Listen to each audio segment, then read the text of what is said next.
आइरहँदाखेरि पहिलोचोटि हामी जब निर्वाचित भएर आयौँ, निर्वाचित भएर आएर पहिलोचोटि यसरी नै मलाई यो हाम्रो साथीहरूले अतिथिको रूपमा बोलाउनु भएको थियो र त्यो अतिथिको रूपमा म गइराख्दाखेरि जुन खालको चाहिँ यो एकदमै मिहिनेतका साथ एकदमै धेरै विद्यालयहरूलाई लिएर एउटा चाहिँ क्याम्पको प्रायोजन गरिएको थियो, त्यसबाट म साह्रै नै प्रभावित भएको थिएँ र मैले यो क्याम्प कन्टिन्युटी हुनुपर्छ, सधैँभरि रेगुलर हुनुपर्छ, यसलाई स्थगित गर्न पाइँदैन भएर मैले वडाले सक्ने क्षमताले भ्याउनेसम्म सरसहयोग गर्दै आएको हो र यसले साँच्चै नै खेलाडीहरू उत्पादन गर्ने कुरामा, खेलाडीहरूलाई चाहिँ नयाँ खेलाडीहरूलाई निकाल्ने कुरामा यसले महत्त्वपूर्ण भूमिका निर्वाह गरेका छ। किनभने यसै दिएर बसेका विद्यार्थीहरू, अन्य विद्यालयका विद्यार्थीहरूलाई जुन एउटा चिन्हान गराउने, आपसमा चाहिँ सहभागी गराउने जुन काम गरेका छ, त्यसको लागि म हाम्रो बिक्की भाइलाई विशेष धन्यवाद दिन चाहन्छु।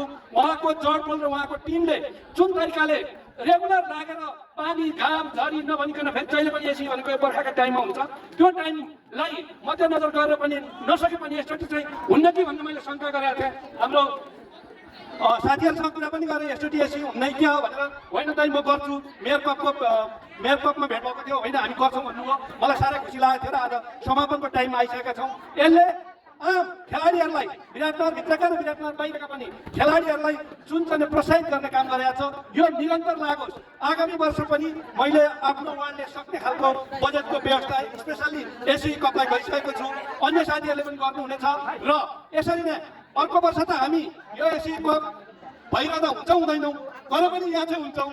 त्यसले गर्दाखेरि हामी नभए पनि यो एसई कप सफल रहोस्, सधैँभरि यसले निरन्तरता पाइरहोस्। आउने भोलिका जनप्रतिनिधिहरूले पनि यसको महत्त्व बुझेर यसलाई चाहिँ साँच्चै यो चाहिने रहेछ अन्य गेमहरू भन्दा पनि भन्ने महसुस गर्नुहुनेछ र हाम्रो बिक्की भाइको जुन निरन्तर उहाँको टिम छ, टिमले जुन निरन्तरता साथ काम गरिरहेको छ, यसलाई विशेष धन्यवाद दिँदै अब मैले लामो कुरा गरिनँ। अब खेलतिर हामी खेलै हेर्नुपर्ने भएकोले मेरा दुई शब्द टुङ्ग्याउँदै यो दुईटै टिमलाई सफलताको शुभकामना व्यक्त गर्दै फेरि आगामी दिनहरूमा खेलमै भेट हुने उद्घोष गर्दै मेरो दुई शब्द टुङ्ग्याउँछु। धन्यवाद।